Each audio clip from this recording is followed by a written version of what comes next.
Okay, the surface and above the surface. Now, as you know, Trump has zero ground game. He has what I call a below the ground game.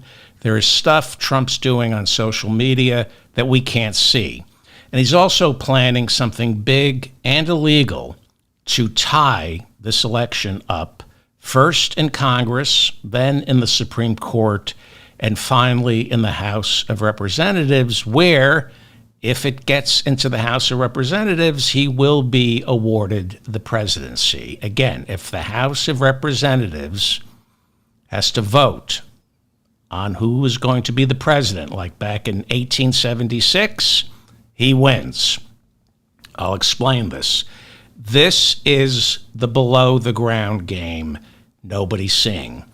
And the question will be, how quickly would the Supreme Court throw this into the House of Representatives? Now, Mike Johnson will be the Speaker until January 3rd. Everything I'm looking at this morning tells me he won't be Speaker on January 6th, when both houses are supposed to certify the election for Kamala Harris. There is stuff going on below the surface. This is Donald Trump's below the ground game. I'll explain why this thing could get very ugly very quickly unless you and I deliver a landslide for Kamala Harris. And not only a landslide, the Democrats have to win the House, which it looks like they're going to do, but they also have to keep the Senate, especially for January 6th. You cannot have the Republicans controlling any chamber of our Congress. Now, Liz Cheney has been down in Texas campaigning for Colin Allred, who's running for Senate. He's a Democratic congressman running against Ted Cruz. Colin Allred is the strongest candidate who's been up against Ted Cruz. And there's a reason Liz Cheney wants Ted Cruz out of the Senate. It involves the Green Bay sweep, January 6th, and his involvement in the insurrection. Liz Cheney wants him out of the Senate. She does not want him there on January 6, 2025. I'll go over this in a second. Things are moving very quickly above the ground. Ted Cruz has now agreed to debate Colin Allred. This is huge. Why? Well, thank you to one of my listeners who sent me a new poll. This shows it's a morning consult poll. This is incredible.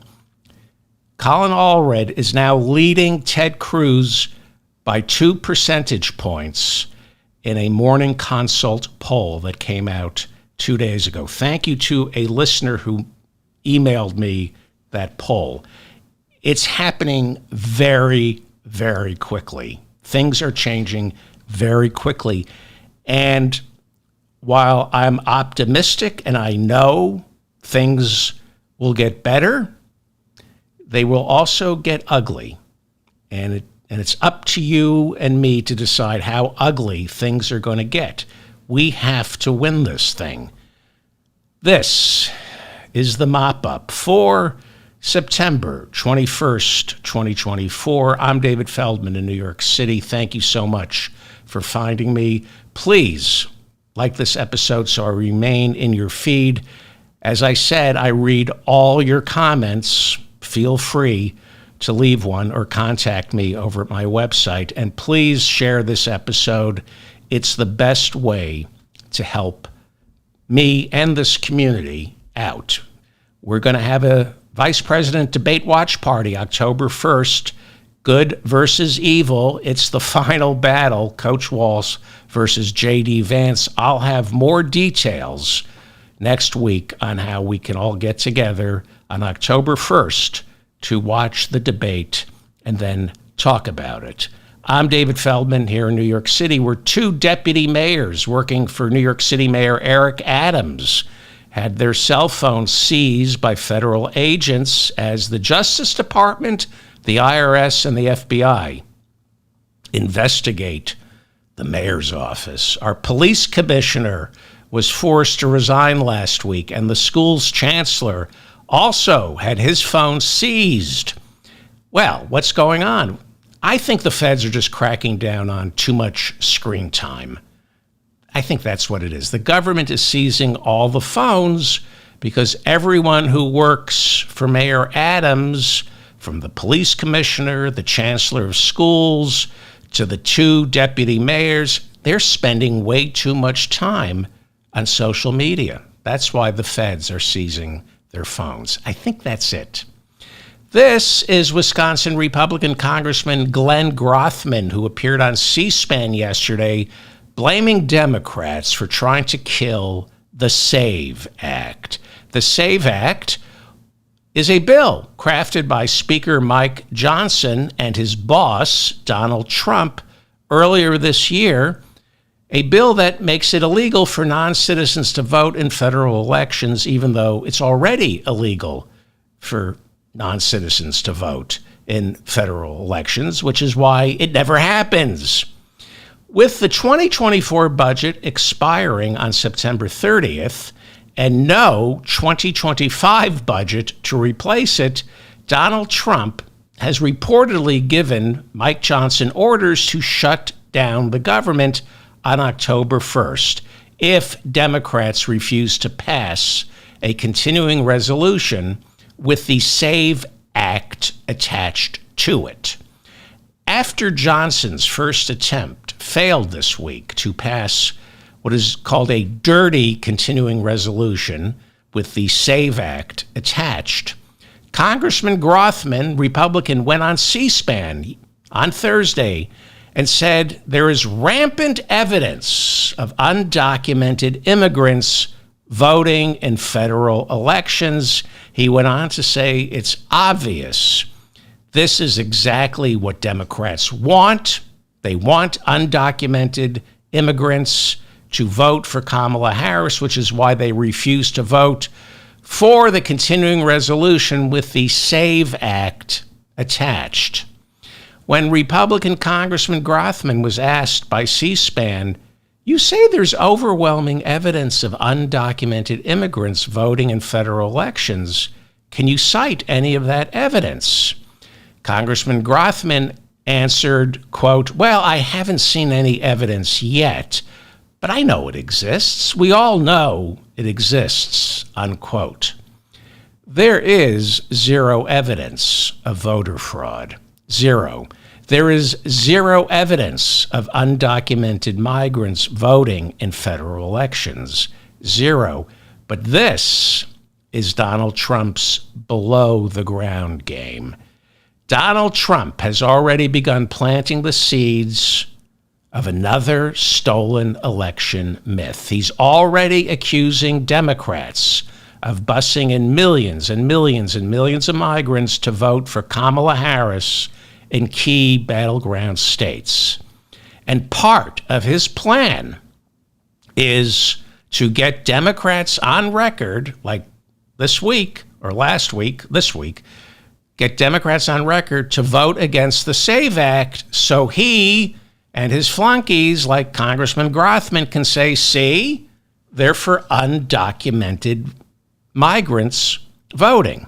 Now, back in 2017, when Trump first became president, he claimed at least 5 million undocumented immigrants voted in the 2016 presidential election for Hillary Clinton, which is why he claimed, I lost the popular vote. So, his first year in office, he convened a presidential election integrity commission to prove voter fraud. And he put Vice President Mike Pence and Kansas Secretary of State Chris Kobach in charge. And they promised, give us a year and we will expose the millions and millions and millions of undocumented migrants who were bussed in over the border by Democrats to cast their ballots for Hillary Clinton. And 1 year later, after the commission was founded, headline from the Associated Press, report, Trump commission did not find widespread voter fraud. Let me read the first paragraph. Dateline Portland, Maine, the Associated Press.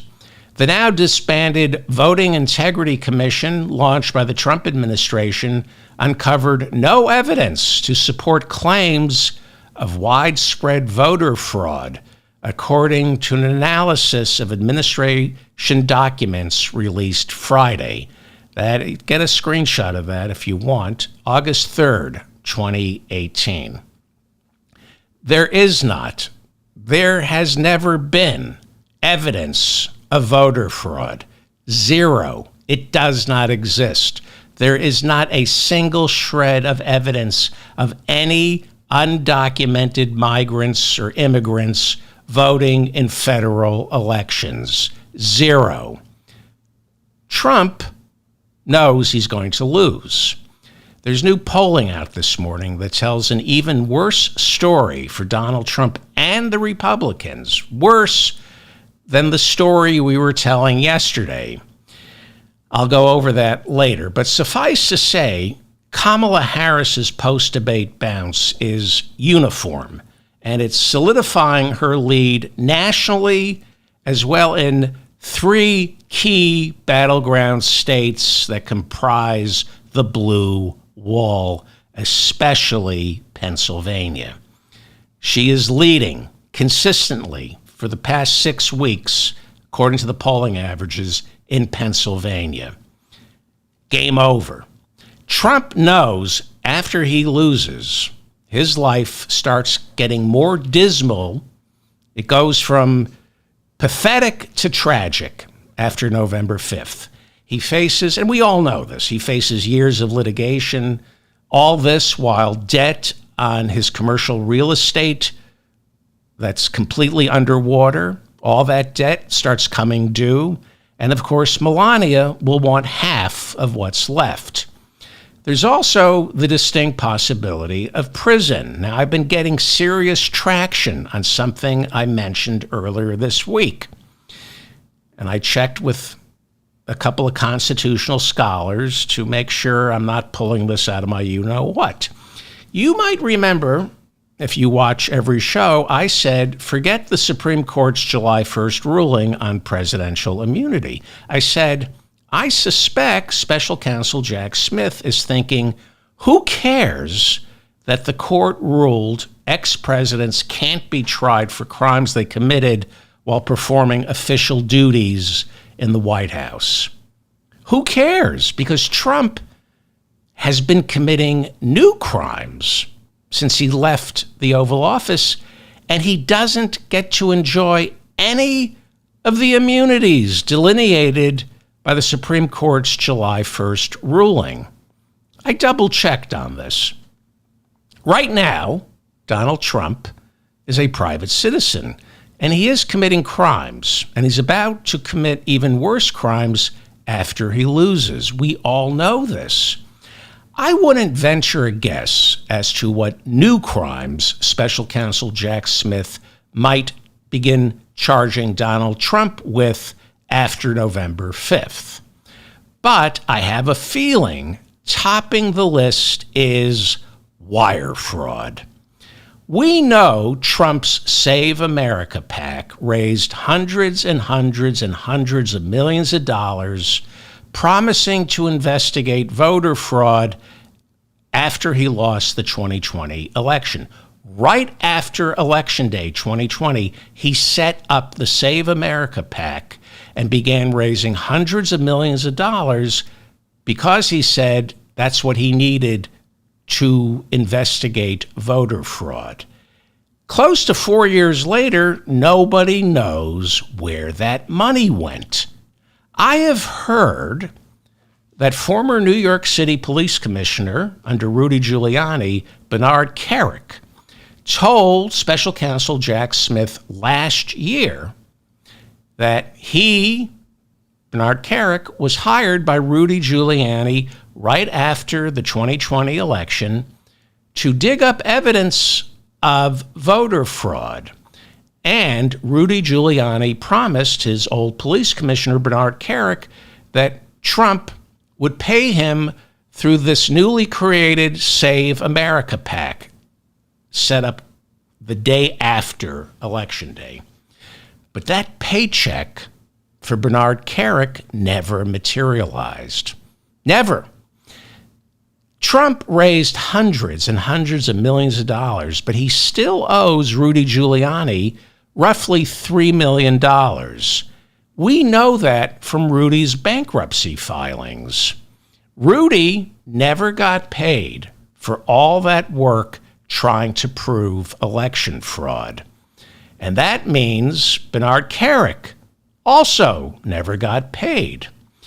Kerik, former police commissioner under Rudy, Mr. Stop and Frisk, who made it illegal for young black people to leave their homes, Mr. Stop and Frisk, police commissioner of New York, Bernard Kerik, he is a convicted felon. He was convicted and pled guilty to defrauding the United States government, and he ended up getting pardoned by Donald Trump. He did some prison time, and then he got pardoned by Donald Trump in the last couple of weeks of the Trump presidency. Reportedly, Bernard Kerik, Rudy's police commissioner, there are reports that he told the special counsel Jack Smith last year that he was disgusted by Donald Trump because Donald Trump owes him money. And what I have heard is, while talking with special counsel Jack Smith, Bernard Kerik, the police commissioner under Rudy Giuliani, who's still owed money by Donald Trump, Bernard Kerik recommended to special counsel Jack Smith that the federal government look into the Save America PAC and its crime of wire fraud. It is against the law to use the internet to raise money on false pretenses. You can't raise hundreds of millions of dollars promising MAGA morons their money is going to go towards investigating election fraud, and it doesn't go there. Roughly 5 months after January 6, 2021, on May 2nd, 2021, Biden had just taken office, former New York City Police Commissioner Mr. Stop and Frisk, Bernard Kerik, wanted to get paid by Donald Trump. And he knew that something didn't look right. So he took to Twitter. And here's the tweet from Bernard Stop and Frisk Kerik that reads, and this is from May 2nd, 2021. Let me go full screen here, okay? This is Bernard Stop and Frisk Kerik, May 2nd, 2021. I want to know what the GOP did with the $250 million they collected for the election legal fight. Lawyers and law firms that didn't do shit, I'll say it, shit, were paid lots of money, and the people that worked their ass off got nothing. That's what Bernard Kerik tweeted on May 2nd, 2021. He was complaining that the GOP raised $250 million to investigate election fraud, and the people who worked their asses off didn't get shit, unquote. That's Bernard Kerik, the police commissioner of New York, always had a way with words. Real class act. The truth is, Bernard Kerik didn't work his ass off investigating election fraud. He simply lied about voter fraud. Bernard Kerik's job for Rudy, right after the election, was to uncover evidence of voter fraud, election fraud, and he came up with nothing. That's why Rudy lost 60 cases in front of 60 judges during the lead up to January 6. When the judges asked Rudy for evidence of voter fraud, all Rudy could ever say was, quote, "I have theories, but so far, no evidence." That's what he said to the judges. I have theories, but so far no evidence. But Kerik, he knew. Rudy, he knew. Donald Trump, he knew. There never was any evidence. Bernard Kerik took the job because Rudy told him, one last heist. Trump is raising hundreds and hundreds of millions of dollars to investigate election fraud, and we'll get some of this. We just have to travel around the country, stay at nice hotels, get drunk, pretending to look for non-existent voter fraud. They never looked for voter fraud because there isn't any. And Trump knew that they weren't looking for voter fraud because there isn't any. And that's one of the reasons Donald Trump didn't pay Rudy Giuliani and Bernard Kerik. The real reason is Donald Trump doesn't pay anybody, right? But he knew exactly what they were doing. He knew they weren't looking for voter fraud. He knew they were just traveling around the country and racking up billable hours. He knew. You can't con a con artist. Well, you can actually, but unless you're stupid like Rudy Giuliani and Bernard Kerik. Former New York City Police Commissioner Bernard Kerik is a convicted felon. He went to prison and ended up getting pardoned by Trump. Now, Bernard Kerik is a really bad con artist.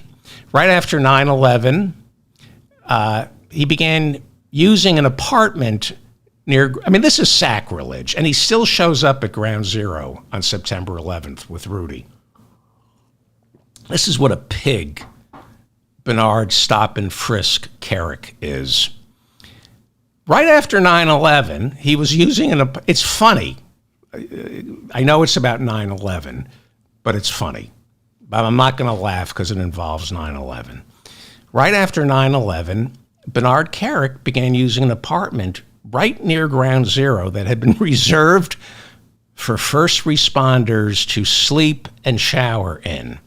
He used that apartment in order to conduct extramarital affairs. This means first responders digging through wreckage weren't able to shower or take naps because Bernard Kerik needed to get laid. The heroes, the first responders who Rudy Giuliani has built an entire career hiding behind, as has Bernard Kerik.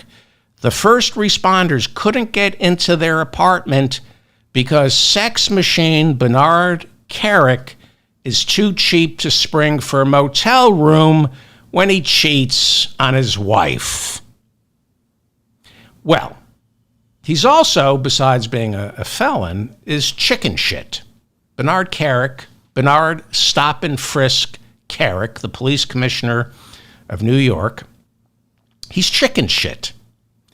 In his tweet back in 2021, he says, I want to know what the GOP did with the $250 million they raised for the election legal fight. See, even there he has to lie because he's chicken shit. He's afraid of Donald Trump.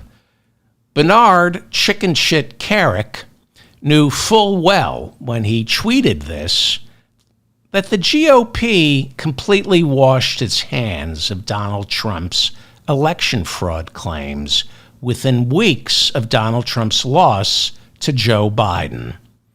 By late November of 2020, nobody from the Republican Party took part in Trump's attempt to overturn the election results.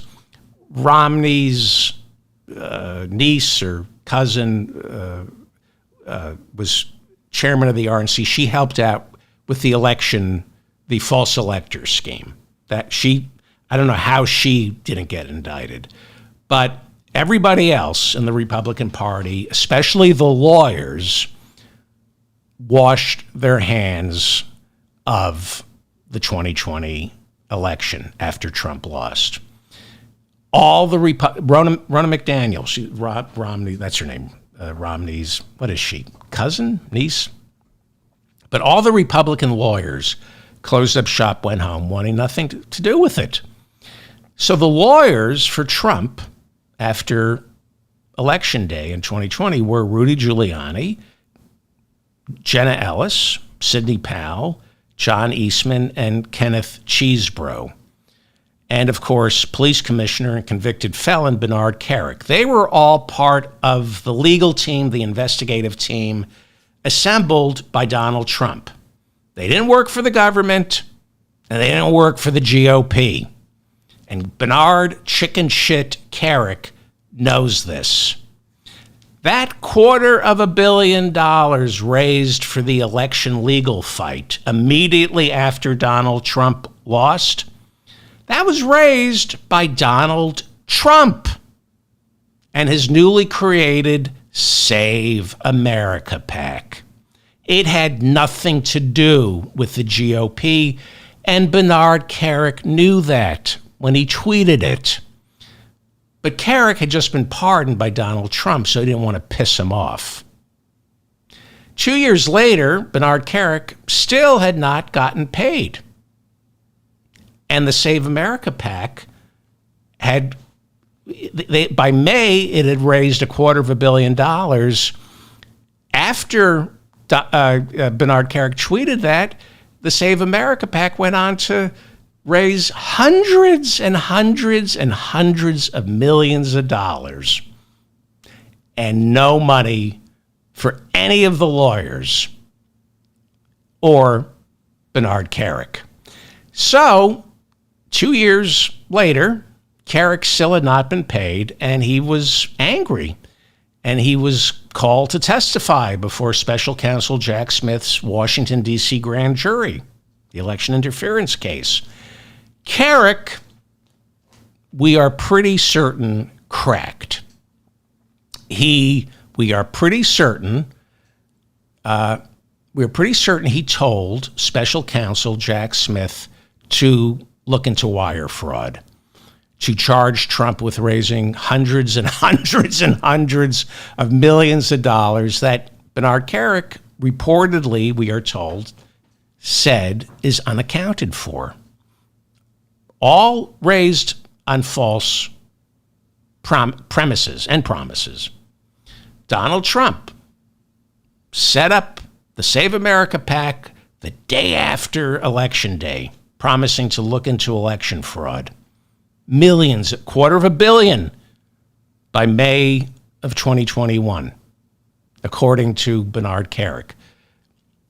Kerik told Jack Smith all the clowns hired by Donald Trump to pretend to look into election fraud never got paid. Kerik and every single lawyer indicted in the Georgia RICO trial never got paid. They were all hired to investigate election fraud. They all got indicted in the Georgia RICO trial. They never got paid, and Donald Trump wouldn't even pay their legal fees. So, special counsel Jack Smith asked Bernard Kerik, where'd the money go? And Bernard Kerik supposedly said, I don't know. You tell me. At least $100 million that we know of went towards legal fees, and Bernard Kerik, in his tweet, mentions that. We also know $132,000 went to Hervé Pierre. Hervé Pierre is Melania Trump's stylist. However, I don't like his work. I prefer Melania's old stylist. Remember him? The one who fitted her naked body with diamonds and a chrome pistol while she was handcuffed to her then boyfriend's Boeing 727 back in 2000 for her GQ photo shoot. I like that stylist a lot better. In her new book that's out right now, Melania defends that photo shoot, calling it art. Well, Yeah, but it was derivative art. It reminded me of Mamie Eisenhower's topless photo shoot for Life magazine, where Mamie Eisenhower is hogtied to her husband's World War II era Army Jeep, down on all fours, eating chili from a dog bowl. Remember that photo shoot of former First Lady Mamie Eisenhower? That was art. The photo shoot Melania did, naked, holding a chrome pistol, handcuffed to Donald's Boeing 727. Is that really art? I don't know.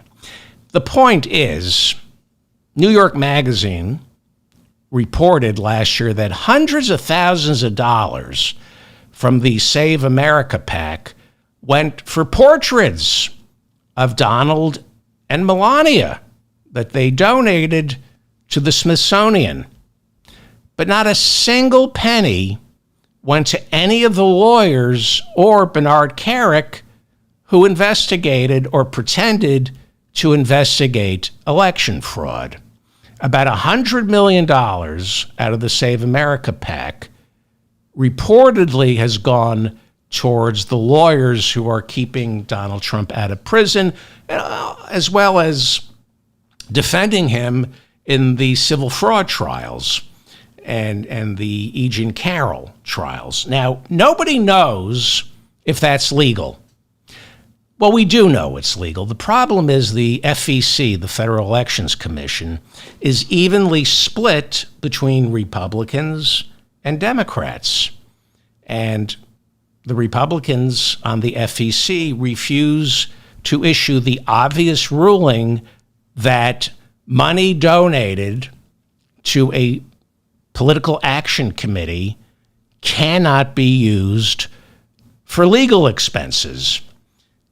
But regardless of the FEC not ruling on where the money is allowed to be spent, we do know it is wire fraud to start a political action committee raising cash, claiming to small donors that all your money is for election integrity so we can investigate voter fraud. And not a penny went to the people who didn't deserve to get paid. None of it went to the lawyers or Bernard Kerik. Where did it go? We're getting a rough idea. And this is criminal. And it's not protected by the Supreme Court's July 1st immunity ruling. It all happened after he left the Oval Office. So Trump has to win this election by any means necessary. This is not a safe time. It's not a good time to be apathetic, to be on the fence, not to be knocking on doors, doing phone banking for Kamala, your Democratic congressional candidate, and Jon Tester and Colin Allred and all the other. We do not want the Republicans to have control of the Senate on January 6th. So the people who donated to, he's raised hundreds and hundreds.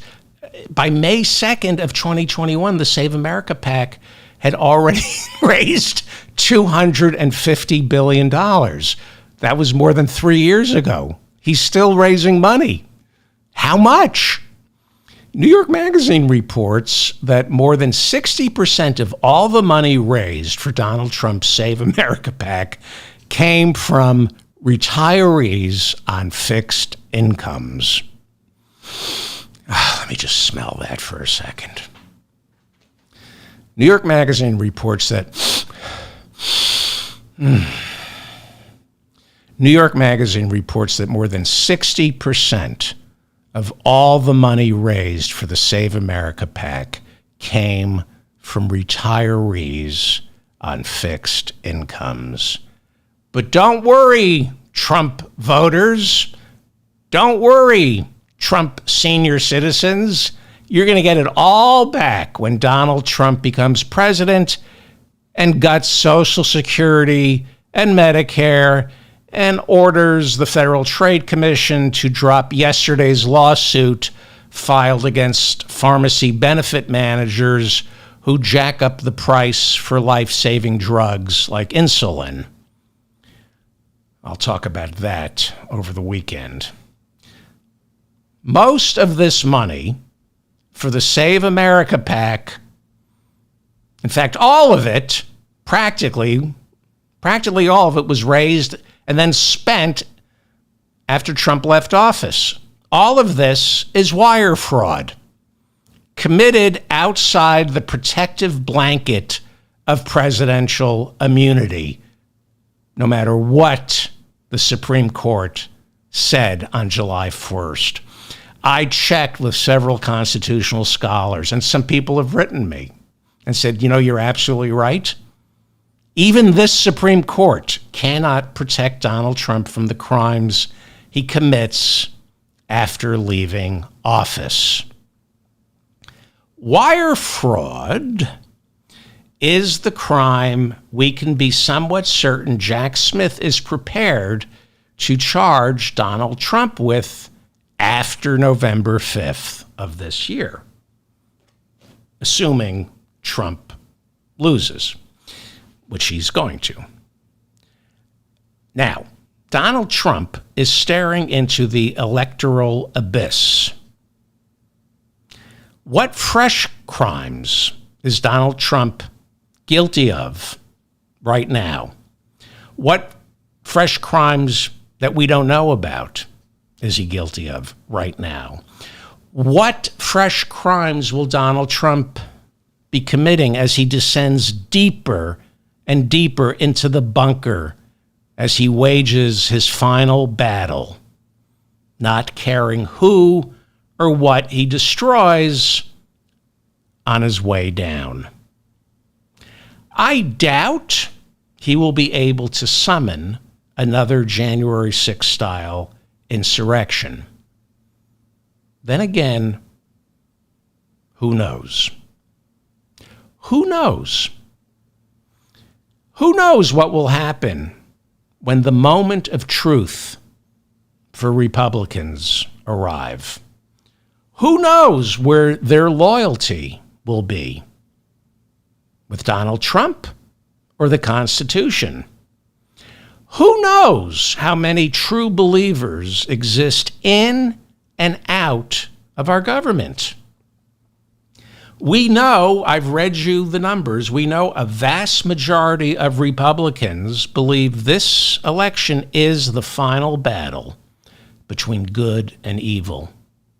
We know Ginny Thomas, Clarence Thomas's unhinged wife, we know she inundated White House Chief of Staff Mark Meadows in the lead up to January 6, urging Trump to keep fighting, calling this the final battle between good and evil. We know Samuel Alito, Judge Samuel Alito's unhinged wife, was flying her flag upside down in the days leading up to Joe Biden's inauguration. She was signaling a nation in distress just days after January 6. She was saying Joe Biden is an illegitimate president. She then flew an appeal to heaven flag over the Alito family's vacation home in New Jersey. An appeal to heaven flag.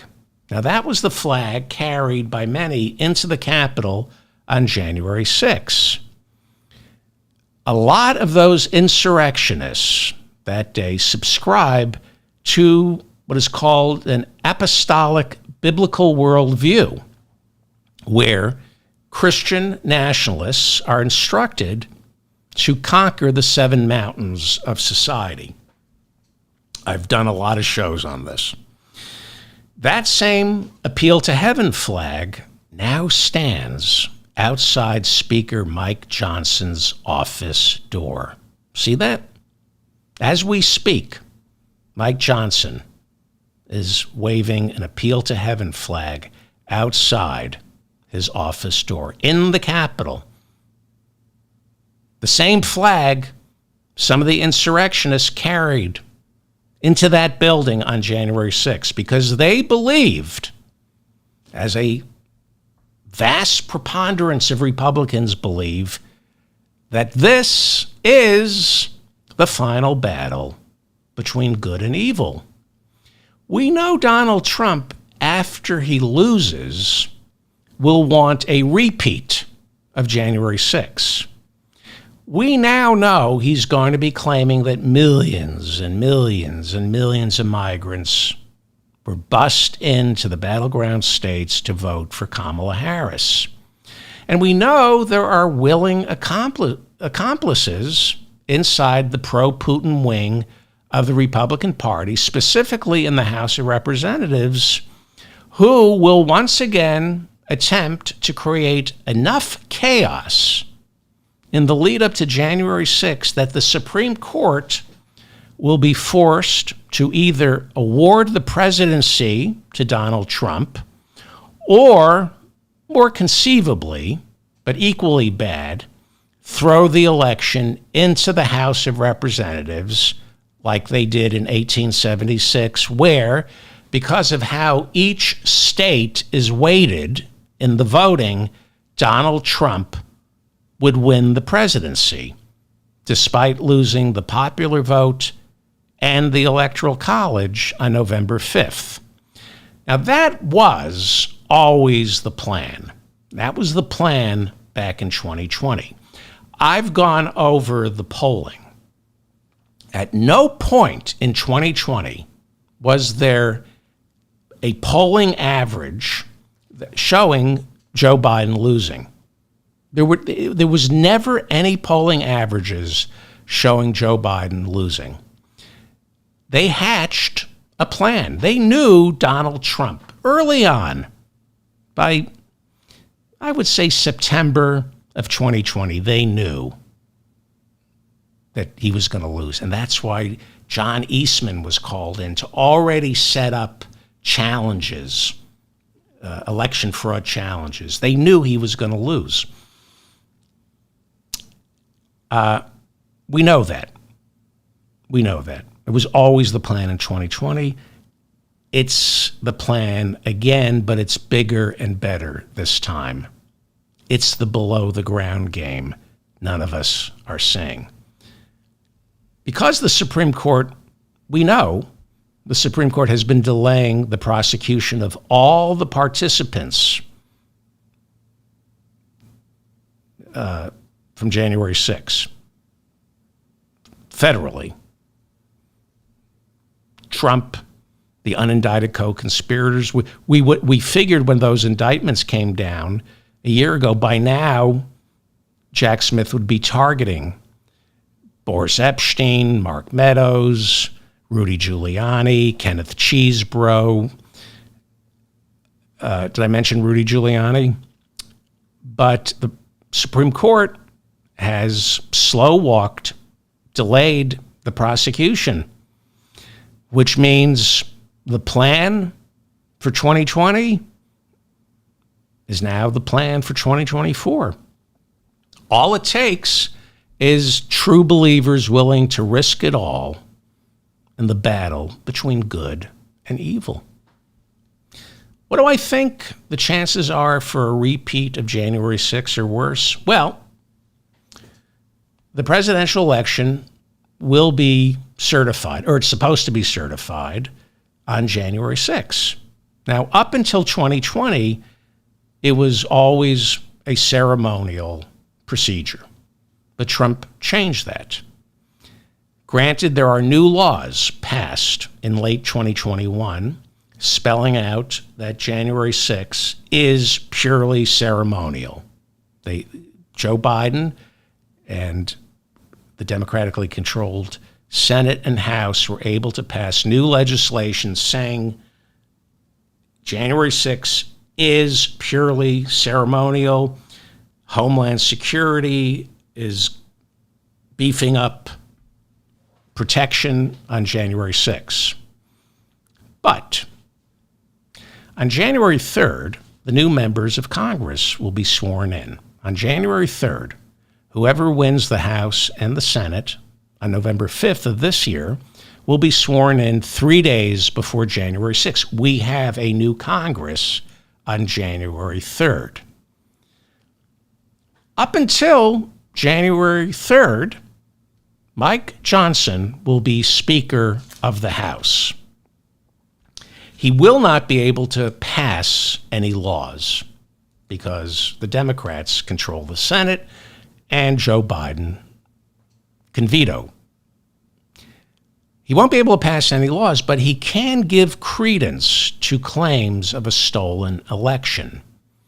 And that's incredibly dangerous. He, and I suspect this is the plan, Jim Jordan, the chairman of the House Judiciary Committee, will be told to hold hearings looking into voter fraud during the lame duck session of Congress.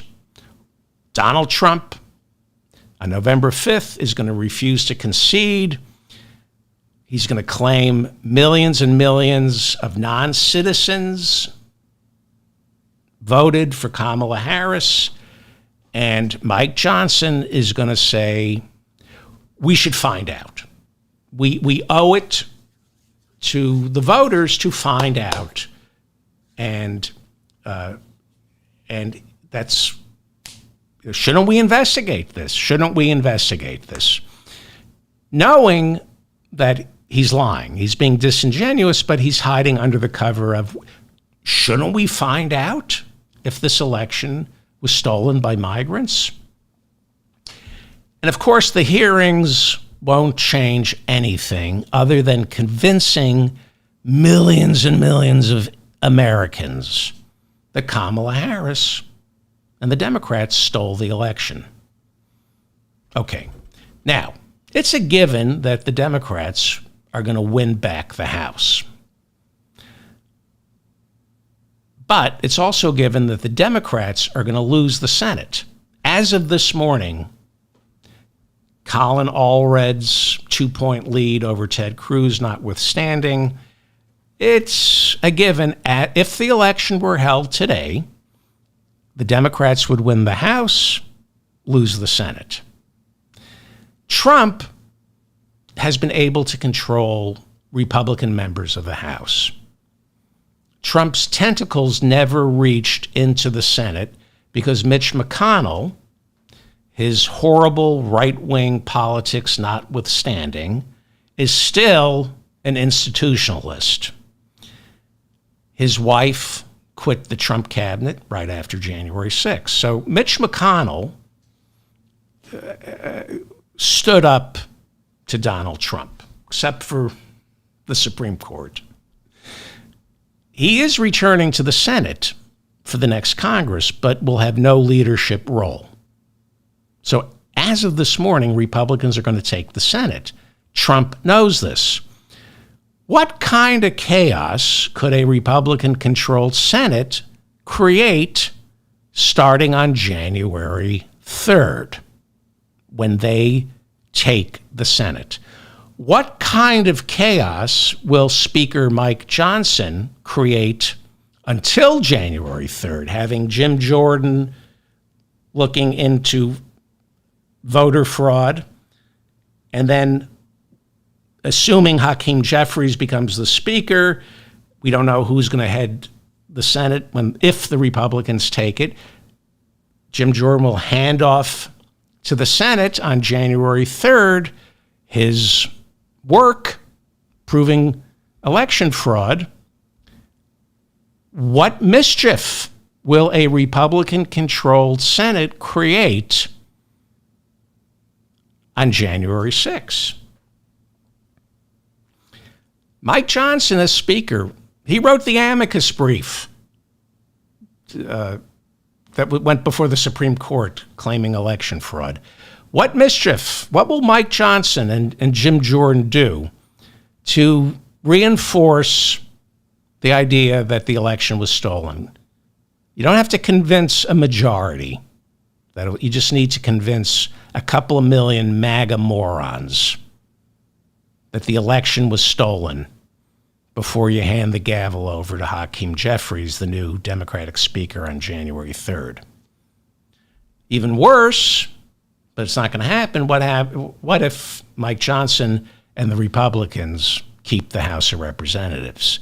Then what does January 6th look like? Joe Biden will still be commander-in-chief. But most Republicans, read the polls, most Republicans believe Joe Biden is an illegitimate president who stole the election from Donald Trump. What chaos will Donald Trump and his Republican minions be able to ignite in the days immediately following his defeat on November 5th? Who among the MAGA faithful will enable him, go along with it? You know, the same way Majority Leader in the House Kevin McCarthy did. You know, he would say, 4 years ago, right after Trump lost, they would say, we just need to hold his hand. He's going to get there.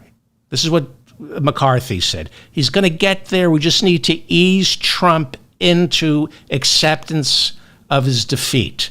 That's what Kevin McCarthy and the House leaders were saying in November of 2020 and parts of December of 2020. Indulge him until the middle of December. He's going to come around. We spoke to Jared Kushner. We spoke to Ivanka. He's almost there. He almost realizes he lost. That's what they said 4 years ago. That's what some of them said. Then there were others who were like Jim Jordan and Scott Perry and Marjorie Taylor Greene and General Michael Flynn, who were meeting in the White House. And let's just take it. Who cares what the vote? But there were these other patrician-like Republicans in the House who were pretending we're just trying to ease him. And they believed it. I think Kevin McCarthy believed if I could just hold Trump's hand, he'll see that he lost. Now, the planning of January 6th, 4 years ago, there were two fronts here. And I guess if you're not addicted to this stuff, it's a little confusing, and they want it to be confusing. They don't want you to remember things. So let me tell you or remind you of how January 6th worked and what they're planning. And, everybody learns from their mistakes. This is why Trump is more dangerous this time around. They learned from Nixon. Never admit you were wrong. Never apologize. They learned from 2020, and this has the potential to be a difficult transition period from Biden to Kamala. It's going to happen. It's going to happen. It's just has the potential to be a little unpleasant, or not unpleasant, horribly tragic, especially for the people who work in our government and have to protect each other. Okay. This is why you've got to work for Kamala Harris and Coach Walz and John Tester. You got to get off your ass and get to work for your country. I did a benefit last night. It's good for your mental health. We did a benefit with Congressman Jamie Raskin. And it's just good for your mental health to at least feel like you have, at least if it goes down, we tried. So the planning for January 6th involved two fronts. And this time I think they're going to get it right. There were the insurrectionists who stormed the Capitol and interrupted the proceedings. But the other plan, the much more important plan, was the Green Bay sweep. Now, you have heard me talk about the Green Bay sweep. I know some of my listeners are sick and tired of my talking about the Green Bay sweep, but the Green Bay sweep was the plan all along. The insurrection, where they stormed the building, that wasn't supposed to happen. The plan went awry. And the Green Bay sweep, I believe, would have been pulled off had not Donald Trump done such a great job inciting the crowd. They didn't think,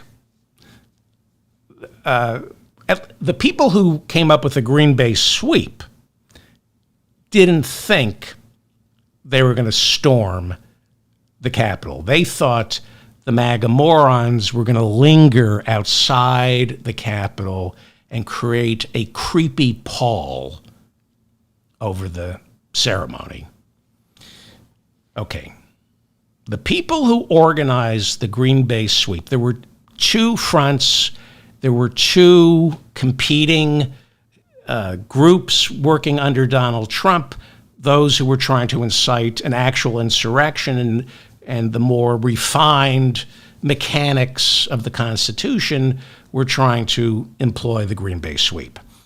The people who organized the Green Bay sweep had no idea that the goons would storm the Capitol. They thought the goons would stand outside the Capitol, look menacing, be intimidating, while Republican members of both the House and the Senate initiated the Green Bay sweep. Now, the Green Bay sweep was named after Vince Lombardi, who led the Green Bay Packers to championship after championship. I think not the first Super Bowl or one of the first Super Bowls. And it's basically where the Packers flooded the zone and created so much confusion, the opposing team and the referees had no idea where the ball was. That was the Green Bay sweep. And the plan for the Green Bay sweep was to have one Republican congressman on January 6th from a swing state challenge the results from his state, and then, according to procedure, any senator who signs on to the challenge will then force both houses of Congress to go back to their separate sides of the Capitol for a 2-hour debate over the challenge. And then, after 2 hours, they come back in for the joint session and they vote on the challenge. And they debate the challenge, and they use parliamentary procedure to stretch out the challenge and just have it drag on and on and on until that challenge is thrown out and another Republican congressman and another Republican senator, that's how it works, they stand up to challenge the results from another swing state. The idea was to slow walk, to turn the procedure, make it like you're walking through glue, to challenge every battleground state, 2-hour debates on each challenge, back with a joint session, more debating, delay, past January 6th. It was supposed to go into January 7th, January 8th, and no president. They can't certify. That was the Green Bay sweep. And while that's going on, MAGA crowds are gathering outside the Capitol looking menacing. The plan is delay the certification for several days. Republicans challenge each swing state while MAGA morons begin to gather outside every state capital in America. The plan was to terrify this country, to create a national crisis where everyone is convinced we're on the brink of a national meltdown, a nervous breakdown, a civil war. And the optics are perfect for our media. The media would love to cover every insurrectionist, and they don't have to storm the Capitol. They just show up outside state houses around the country with their firearms, which in many states they can, especially Arizona. The plan was for some rioting in the streets to justify Donald Trump invoking several of the emergency powers at his disposal and not declare martial law. You don't have to declare martial law. There are enough emergency powers. There are hundreds of emergency powers given to the President of the United States. I think they were given to him back in 1975 for him to be able to take control without saying this is martial law. And then the Supreme Court is asked to step in. That was the plan. The plan was to get the election out of Congress and into the hands of the Supreme Court, who would then decide there is enough evidence of voter fraud for us to rule that we cannot decide this election. It should be decided by the House of Representatives the same way Rutherford B. Hayes won in 1876. There's too much confusion. There isn't sufficient evidence to prove voter fraud, but looking at these hearings that Jim Jordan held during the lame duck session of Congress, there is some evidence. We as the Supreme Court are not going to award the presidency to anybody. We are going to send it to the House of Representatives. They will decide who's president. This was the plan in 2020. This was the Green Bay sweep in 2020.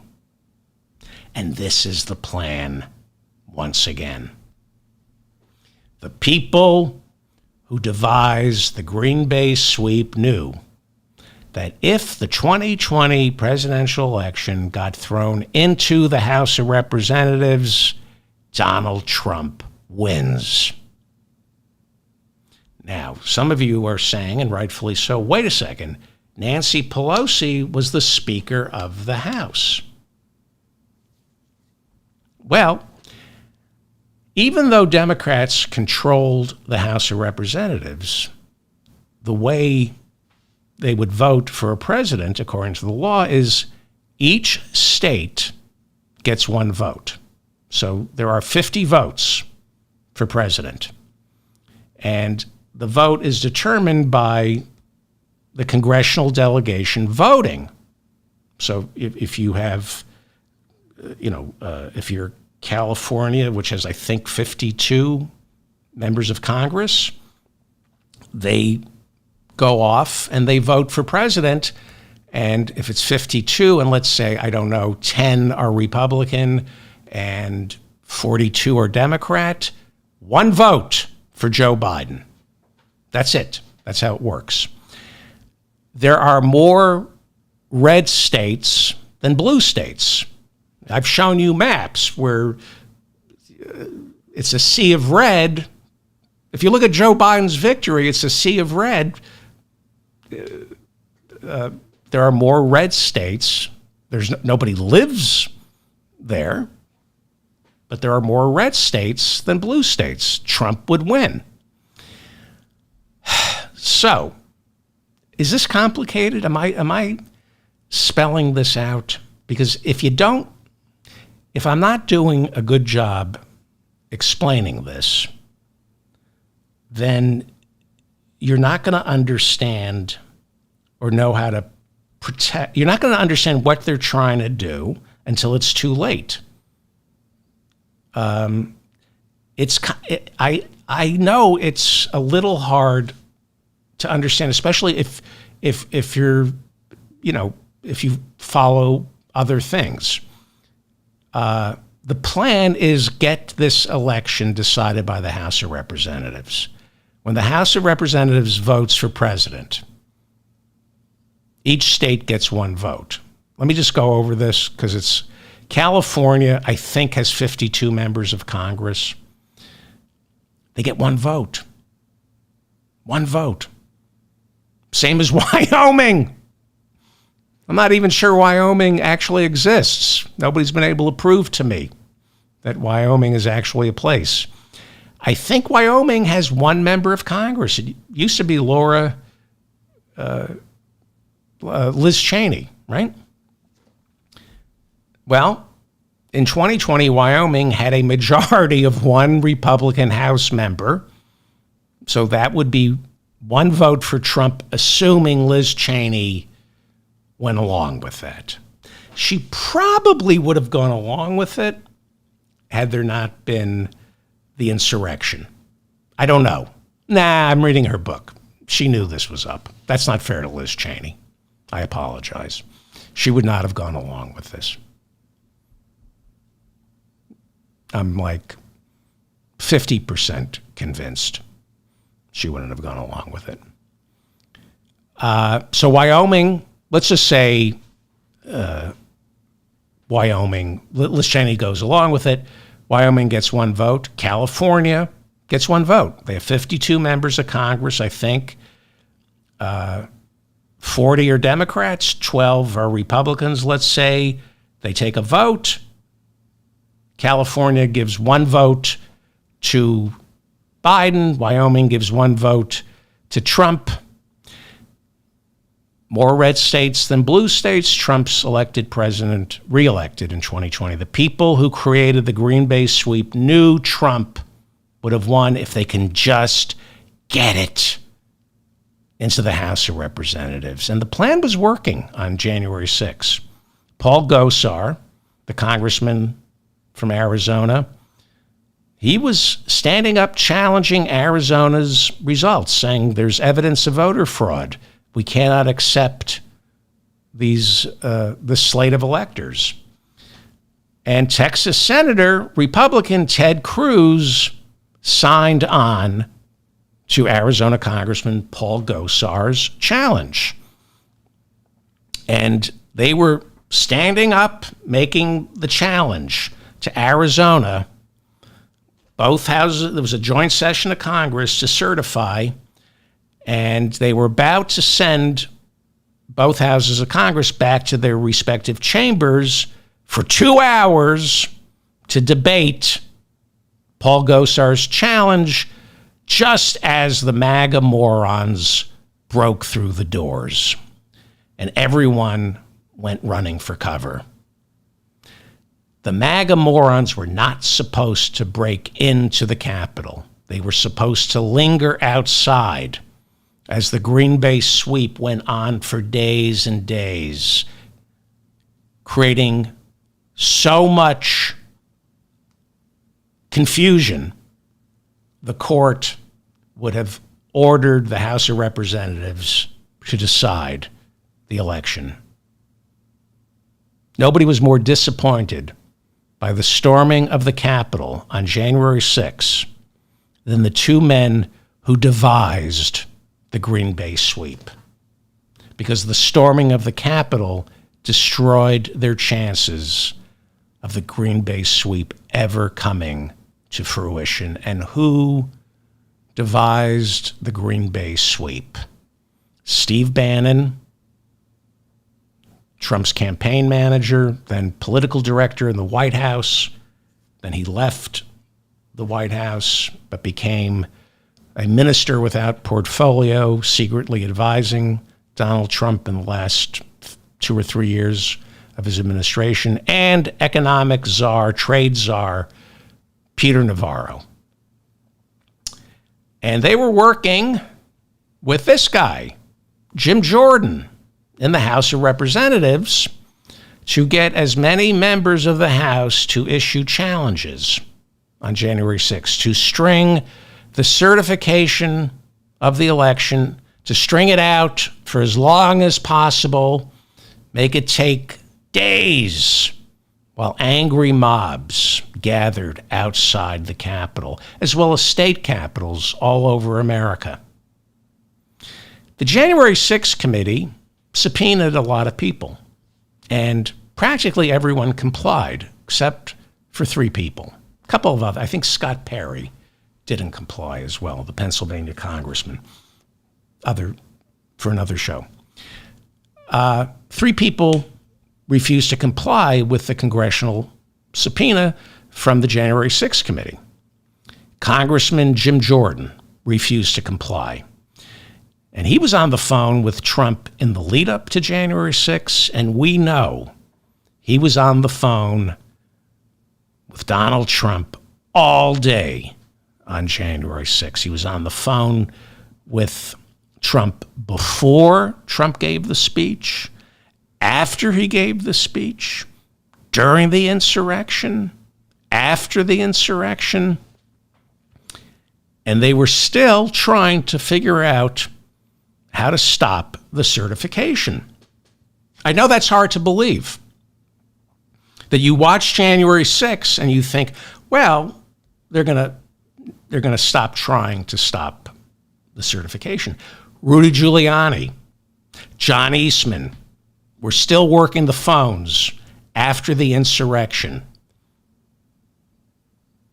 trying to get Mike Pence and trying to get a whip count on the number of senators and House representatives who were not going to certify for Joe Biden. After the rubble had been cleared, the tear gas had drifted away, and members of Congress started filing back in. Jim Jordan, Rudy Giuliani, John Eastman, Trump working the phones. Let's see who's going to certify. Sounds a little crazy, doesn't it? If you watch January 6th, you think, well, certainly everybody learned their lesson. This is dangerous. We have to certify the election for Joe Biden. How many was it? I think it's 146 Republicans after the insurrection, including Mike Johnson, including Ted Cruz, including Jim Jordan, including Kevin McCarthy, who became Speaker eventually. They voted not to certify the election for Joe Biden after the insurrection. Hard to believe, isn't it? Hard to believe. So much for accelerationists. Accelerationists think, and Nazi Germany was lousy with accelerationists. They would say, you know what? Let things get so bad, people will learn their lesson and they will vote Hitler out. I remember that when Reagan became president. He created the worst recession since the Korean War, his first 2 years. And everybody, all these accelerationists were going, this is great. This is great. Reagan is proving the lie to supply side economics. It's going to be great. We needed this. We needed 2 years of this horrible recession. Let things get really bad. So how many states did Walter Mondale, who ran against him in 84, get? I don't know. Did Mondale even win Minnesota?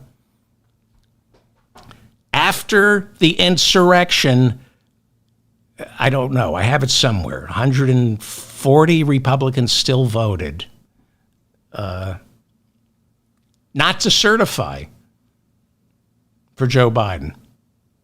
So Jim Jordan refused the subpoena from the January 6th committee. We know After January 6th, he called over to the White House asking for a blanket pardon. He refused the subpoena. The chairman of the House Judiciary Committee, Jim Jordan, who will be holding hearings after November 5th, looking into election fraud, refused a subpoena from the January 6th committee. And because Jim Jordan is a United States congressman, it's hard. Is it the debate and speech clause? I can't remember. There's some reason why it's kind of hard to charge a congressman with contempt of Congress.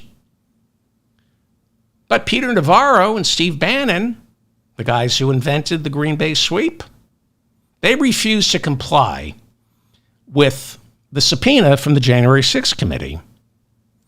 And as I speak, Steve Bannon is sitting in a prison cell in Connecticut after having been found guilty of contempt of Congress.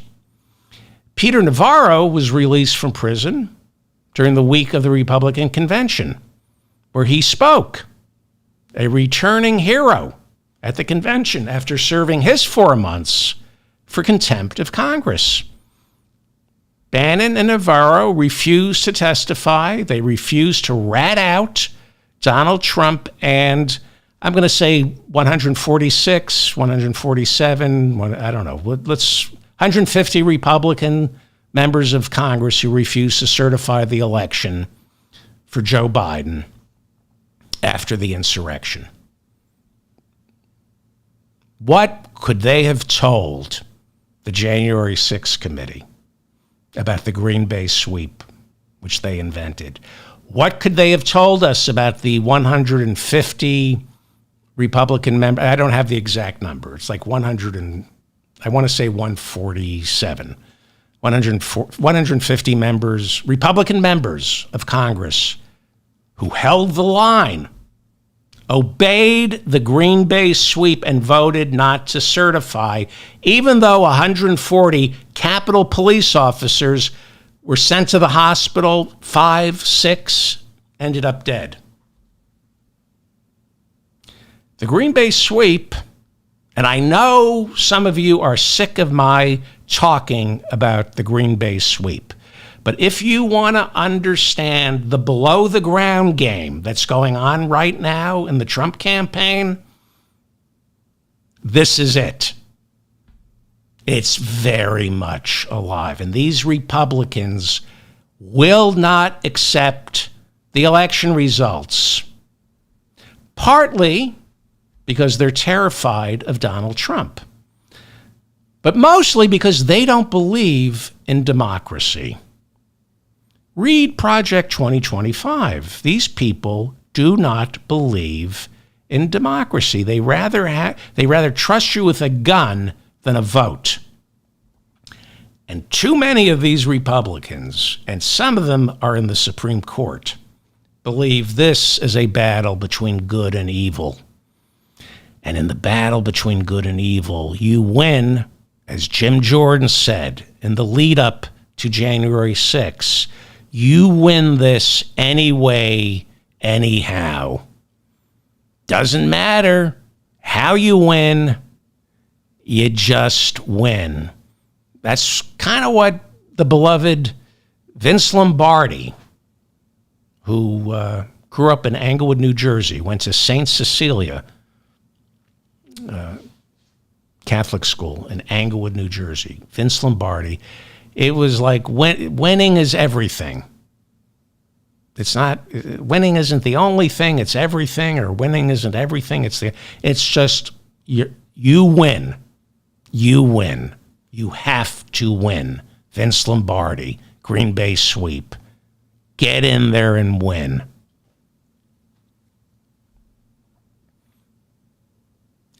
Right after November 5th, Jim Jordan, the chairman of the House Judiciary Committee, will begin holding hearings on the millions and millions of imaginary migrants who voted for Kamala Harris. They're already holding hearings to determine whether or not Coach Walsh is a Manchurian candidate. You think it's beneath Jim Jordan to hold hearings on the millions and millions and millions of imaginary migrants who voted for Kamala Harris? The lame duck session of Congress with Speaker Johnson, Mike Johnson, in charge, is going to produce fake evidence that millions and millions and millions and millions of imaginary migrants were bussed in by the Democrats into Pennsylvania, Wisconsin, Georgia, North Carolina, Arizona. I hope they say Texas. Wouldn't that be nice? The reason Kamala Harris won Texas is because millions and millions of migrants were bussed in. She might win. I don't have time to go over some of this, but if Colin Allred is leading Ted Cruz by 2 points in Texas, well,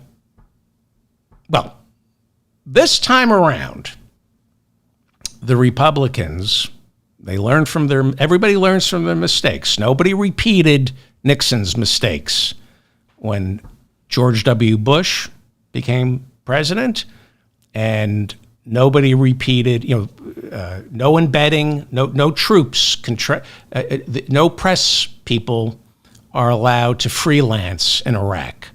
You have to be embedded with the military. That's why we lost Vietnam. That was the lesson from Vietnam. If only the news media weren't allowed to report Vietnam, we would have won. They learned from their mistakes. So all the reporters had to be embedded with the troops. Trump learned from Nixon. Roger Stone worked for Nixon.